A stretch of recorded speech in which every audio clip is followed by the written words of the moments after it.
अध्यक्ष महोदय, खरं तर हा विषय अत्यंत गंभीर आहे आणि योगायोगाने आमचे ज्येष्ठ नेते आदरणीय बावनकुळे साहेब पण इथं हजर आहेत। माझी आपल्याला विनंती आहे की मंत्री महोदय, या महात्मा फुले जन आरोग्य योजनेच्या आणि प्रधानमंत्री जन आरोग्य योजनेच्या वतीने आपण गरीब रुग्णांना मोठ्या प्रमाणामध्ये आर्थिक दिलासा देण्याचा शासन प्रयत्न करतो। एकीकडे मुख्यमंत्री सहाय्यता निधीमधनं प्रत्येक आमदार आपल्या मतदारसंघातल्या प्रत्येक पेशंट पर्यंत निधी देण्यासाठी पत्र घेऊन मुख्यमंत्री महोदयांचा शेरा घेण्यासाठी आपण तिथे मोठ्या प्रमाणामध्ये प्रयत्न करत असताना 2024 पासून तर 2026 पर्यंत ह्या महात्मा ज्योतिबा फुले जन आरोग्य योजनेमध्ये बावनकुळे साहेब 16,000 केसेस अशा निदर्शनास आल्या की ज्याच्यामध्ये एकाच मोबाईल नंबर मधनं त्या पेशंटचं रजिस्ट्रेशन झालेलं आहे। मग 2 वर्षापर्यंत या केसेस आपल्या एजन्सीला लक्षात आल्या नाही का? खऱ्या अर्थाने मी आरोग्य मंत्री महोदयांचे अभिनंदन करेल की त्यांनी सो मोठो याच्यामध्ये चौकशीचे आदेश दिले। या 16,000 केसेसची चौकशी करत असताना एकट्या नाशिक जिल्ह्यामध्ये 9,500 केसेस अशा संशयित आढळल्या गेल्या आणि नाशिक जिल्ह्यातल्या 9,500 संशयित केसेस पैकी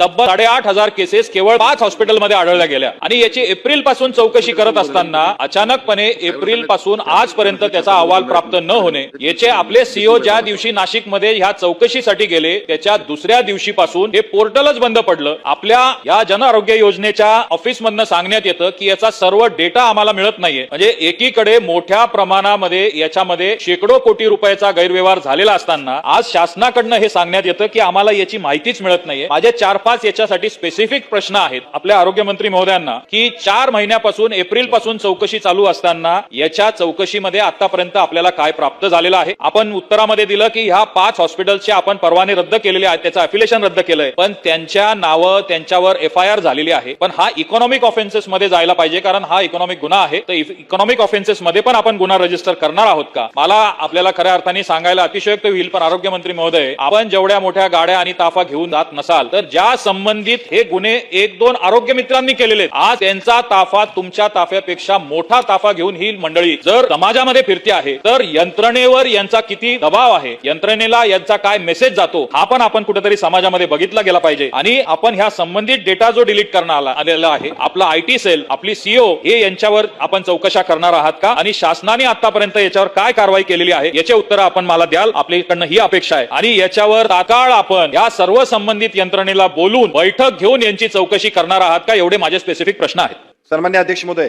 सन्मान्य आमदार राहुल जाहीर साहेबांनी महात्मा फुले आरोग्य योजनेमध्ये विशेषतः 1 जुलै 2024 ते 24 फेब्रुवारी 2026 च्या कालावधीमध्ये संशयास्पद दावा प्रकरणापैकी एकूण जे काही रुग्णांना एकाच दूरध्वनीवरून 15,407 प्रत्यक्ष प्रकरणं जे आहेत त्यांच्यामध्ये ज्या पद्धतीची अनियमितता झाली आणि त्याच्यावरती नेमकी शासनाने काय कारवाई केली अशा पद्धतीचा प्रश्न विचारला। खरं तर नाशिक जिल्ह्यातलीच ही 3-4 हॉस्पिटल आहेत आणि